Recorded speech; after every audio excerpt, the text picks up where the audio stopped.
Have you ever wondered why you can dream so big, yet freeze the moment you try to start?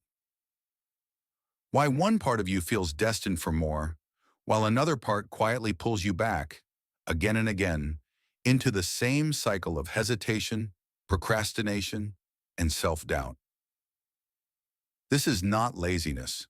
It is not lack of discipline. It is something far older, far deeper, and far more wired into the human brain than anyone ever told you. Your brain was built for survival, not success. For thousands of years, the human brain wasn't designed to create dreams, art, careers, or reinventions. It was designed for one thing: don't die. And because of that, your mind developed a system that treats the unknown as danger. Not metaphorical danger, literal threat. Starting something new? To your brain, it's stepping into tall grass where predators used to hide. You feel resistance because your biology believes it's keeping you alive. The loop begins with a trigger. You don't notice it starts small. A thought, an idea, a spark. I should start. I should change. I should finally do it. But instantly, before you can take a breath, your brain begins running simulations. What if you fail? What if you're judged? What if you lose what you already have? This moment triggers your amygdala, the ancient alarm center of the mind. And suddenly fear feels rational, logical, responsible. The body responds before you do. Your chest tightens, your breath becomes shallow, your muscles contract. Not because the task is hard, but because your nervous system believes you're standing at the edge of something dangerous. This physical reaction happens milliseconds before you even think the first excuse.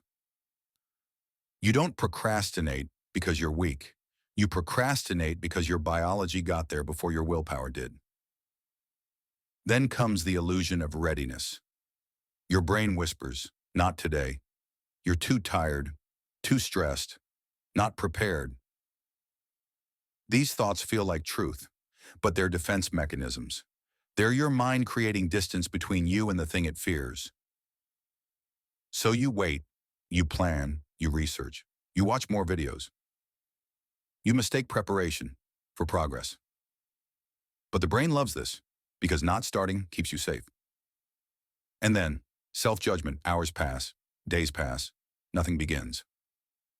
Now a second system activates, the prefrontal cortex, the part of your brain that analyzes, evaluates, blames. You start thinking, what's wrong with me? Why can't I just do it? Why is this so hard for me? And this creates shame. Shame lowers motivation. Lower motivation increases fear, and the loop resets itself. This is the failure loop. A cycle not created by your choices, but by your neurons. You think you fear failure, but you actually fear identity change. This is the part almost no one knows. Your brain doesn't fear the task. It fears who you might become after it. Because every action, every beginning, is a doorway to a new identity. An identity change is the greatest threat a brain can perceive. If you start, you are no longer who you were.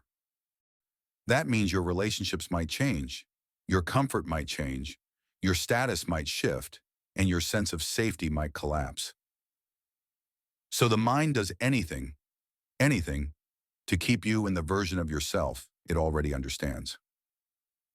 The moment you break the loop, there is a moment, tiny, fragile, only a few seconds long, where the brain becomes quiet.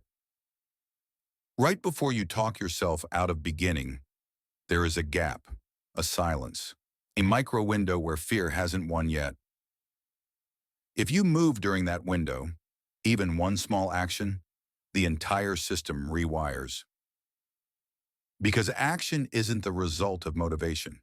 Action creates motivation. And the second your brain sees that starting didn't kill you, it begins updating its model of reality. This is how the loop ends, not through force, but through interruption. Your brain isn't against you. It's protecting an older version of you. You are not broken. You are not failing. You are simply running ancient software on a modern life. And every time you begin, every time you step towards something new, you're teaching your brain that the unknown is no longer a threat. This is how people transform, not in giant leaps, but in the smallest beginnings done again and again. So the question is not, why am I afraid to start?